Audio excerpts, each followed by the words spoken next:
সেবি একটা রিপোর্ট পেশ করে যেখানে সেবি জানায় যে option trading bank Nifty, Nifty, fin নিফটিতে যারা কাজ করেন তাদের মধ্যে 90% লোক লুজার হন, মাত্র 10% লোক প্রফিটেবল হয়। কিন্তু এটা একটা অঙ্কের হিসাব। সেবি কিন্তু টোটাল যত লুজার তার পরিমাণ বলছে 90%। এই টোটাল 90% লুজারের মধ্যে এমন লোকও আছেন যিনি সারা জীবনে হয়তো একটি মাত্র ট্রেড নিয়েছেন, তার হিসাবও কিন্তু এই 90%-এর মধ্যে আছে। এমন লোক আছেন যারা হয়তো 10টা, 20টা, 30টা ট্রেড নিয়েছেন বা 2000, 4000, 5000, 10,000 টাকা লুজ করেছেন বা আর ট্রেড করেন না, তাদের হিসাবও কিন্তু 90%-এর মধ্যে আছে। হতে পারে এই 90%-এর মধ্যে 80% লোকই এমন যারা 2টো, 4টে, 10টা, 20টা, 50টা ট্রেড নিয়েছেন বা 2000, 5000, 10,000, 20,000 টাকা লুজ করেছেন, তার হিসাবে কিন্তু হয়তো 90%-এর মধ্যে 80%।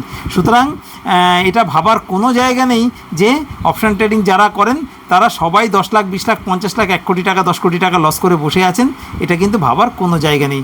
তবে অবশ্যই আমরা বলবো ট্রেডিং ভালো করে শিখুন, তারপর ট্রেডিং করুন। ট্রেডিং প্রফিটেবল, সে এখানে সমুদ্রের মতো টাকা আছে, কিন্তু টাকা বের করতে গেলে আগে ভালো করে শিখবেন, তারপর ট্রেডিং শুরু করবেন।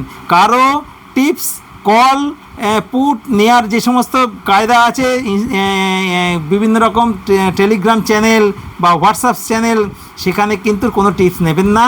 নিজে শিখুন ভালো করে, তারপর করুন, ট্রেডিং করুন, ট্রেডিং শিখুন। ধন্যবাদ।